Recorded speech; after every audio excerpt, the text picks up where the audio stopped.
ভারতের লোকসভা নির্বাচনে একক সংখ্যাগরিষ্ঠতা পায়নি কোনো দলই, তাই সরকার গঠনে জোট শরিকরাই এখন নরেন্দ্র মোদীর ভরসা।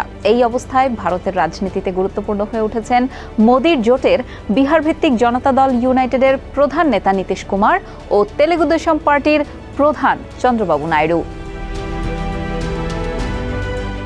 জোটে রাখতে এবং টানতে তাদের নিয়ে একরকম টানাটানি শুরু হয়ে গেছে। একদিকে এনডিএ, অন্যদিকে ইন্ডিয়া জোট। তারা মোদীর এনডিএ জোট থেকে নির্বাচন করেছেন, কিন্তু পক্ষে টানতে চায় কংগ্রেস নেতৃত্বাধীন ইন্ডিয়া ব্লক। ভারতের সাবেক কেন্দ্রীয় মন্ত্রী যশবন্ত সিনহা বলেছেন, চন্দ্রবাবু নাইডু ও নীতিশ কুমারের উচিত ভারতের সংবিধান রক্ষার জন্য এনডিএ ছেড়ে ইন্ডিয়া জোটে চলে আসা। ইতিহাস তাদের এই কাজকে মূল্যায়ন করবে।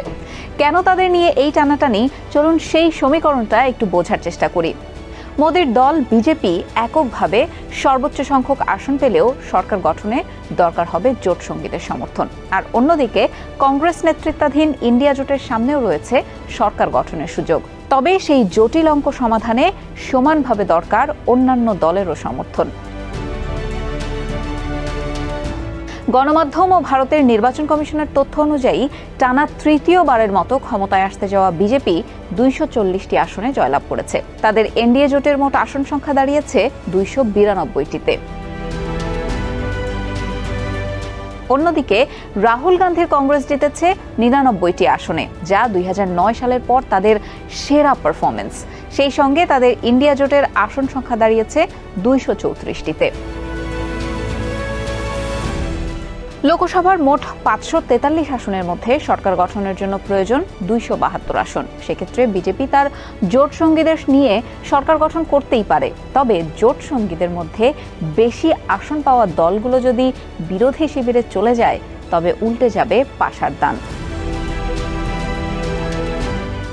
অন্ধ্রপ্রদেশে চন্দ্রবাবু নাইডুর টিডিপির 16টি আসন এবং বিহারে নীতিশ কুমারের 12টি আসন যেদিকে যাবে, সরকার গঠনের দিকে তার পাল্লাটাই ভারী হবে। তাই নীতিশ এবং নাইডু দুজনকেই জোটে ফেরাতে চায় কংগ্রেস। আজকের সব চোখ তাই নীতিশ এবং নাইডুর দিকে। বিকেলে কংগ্রেস সভাপতি মল্লিকার্জুন খাড়গের বাসভবনে ইন্ডিয়া জোটের সদস্যরা বৈঠক করবেন। ভারতীয় গণমাধ্যম বলছে, এরই মধ্যে সরকার গঠনের জন্য প্রাক্তন জোট সঙ্গী নীতিশ কুমার ও চন্দ্রবাবু নাইডুর সঙ্গে যোগাযোগ করা হয়েছে। বিকেলের বৈঠকের পর তা আরও পরিপূর্ণভাবে প্রস্তাবে পরিণত হতে পারে।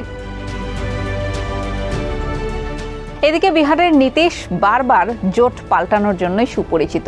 অন্যদিকে চন্দ্রবাবু নাইডু 2018 সালে বিজেপি নেতৃত্বাধীন এনডিএ থেকে বেরিয়ে এলেও এবারের লোকসভা নির্বাচনের আগে আবার বিজেপির সঙ্গে হাত মেলান। ফলে তাদের মত বা পথ কোন দিকে যে যাবে, সেদিকেই নির্ভর করবে ভারতের ভবিষ্যৎ সরকার।